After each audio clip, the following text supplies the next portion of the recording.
Nos han enseñado que la naturaleza humana nos hace competitivos y egoístas. Pero ¿será cierto? ¿Somos naturalmente egoístas? ¿Cómo somos con los demás? El más fuerte siempre se impondrá sobre el más débil. Los más ricos seguirán dominando a los más pobres. ¿Estamos destinados y destinadas a vivir en eterna desigualdad? ¿Siempre fue así? ¿Siempre lo será? Pensando en común. ¿Somos egoístas por naturaleza?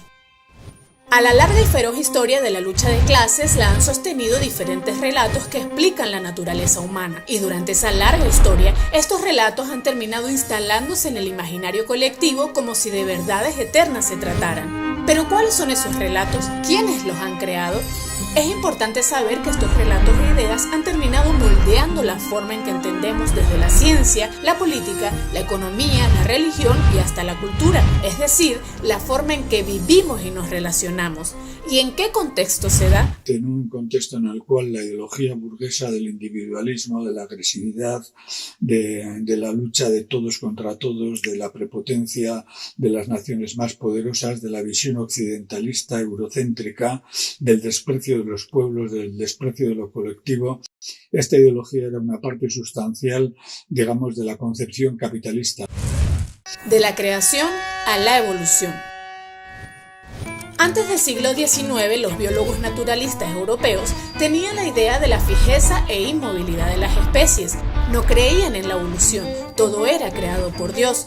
Pero luego, al inicio del siglo XIX, al aparecer la filosofía zoológica, se demostró que las especies sí se transforman, adaptándose al medio que les rodea. A mediados del mismo siglo, los mecanicistas confirman que la naturaleza de los seres vivos era la de producir organismos cada vez más complejos.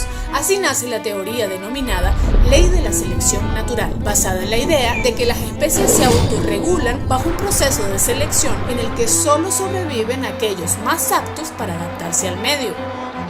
A finales del siglo, esta teoría se potencia cuando un entusiasta decide tomar la ley de la selección natural y traerla al campo de la sociología, concluyendo que la lucha por la vida y la supervivencia del más apto no solo son mecanismos por los que la vida se transforma y evoluciona, sino también la única vía de todo progreso humano. A esta corriente se le llamó darwinismo social y sirvió para concluir que las clases sociales también responden a esta lógica, así que los grupos ubicados por encima son los mejor adaptados y los de abajo, pues...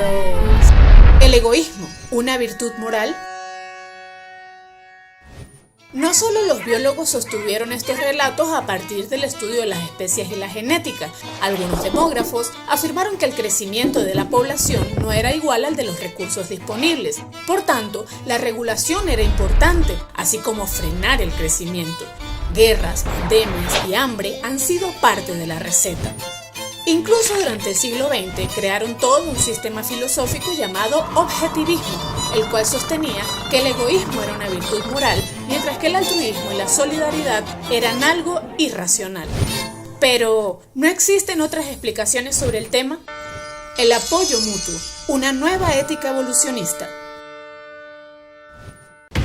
Corrientes enteras de las ciencias y el pensamiento han logrado hacer aportes vitales a los que se pueden centrar en una nueva ética evolucionista, basada en la importancia del apoyo mutuo, que demuestra que desde la formación celular existe una evolución orgánica que se da por vía de la simbiosis, es decir, de la asociación o la cooperación. Este hallazgo, trasladado al debate de la evolución de la especie humana, demuestra que los humanos al cooperar con sus congéneres favorecen a su propia genética y por lo tanto a su propia especie. La ayuda mutua es un componente esencial y es el componente fundamental. Esa lucha está supeditada a la cooperación, está supeditada a la ayuda mutua, está supeditada al acuerdo, a los diálogos, a las alianzas, a los pactos. La solidaridad, rasgo de las especies más aptas. Asumiendo las bases de la teoría simbiogenética, algunas y algunos sociólogos e historiadores han sostenido que a través del trabajo cooperativo, la especie humana evolucionó en sus funciones biológicas, desarrollando tecnologías y logrando transformar su entorno. Otros pensadores agregaron que para la evolución del Homo habilis, lo más determinante no fue la perfección de la tecnología, sino la solidaridad. El dar y recibir es también lo que nos hizo humanos. A la sentencia de la sobrevivencia del más apto, se debe agregar que las especies más aptas son las más solidarias. El deber con la especie.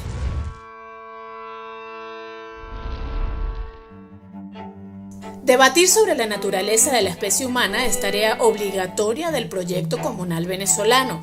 Entender el papel de la ciencia y el pensamiento dominante en la configuración política del mundo desigual y egoísta en que vivimos. Pero no se trata solo de debatir o entenderlo, sino que se trata de que hagamos algo. Transformar la realidad es un deber que tenemos con nuestra propia especie.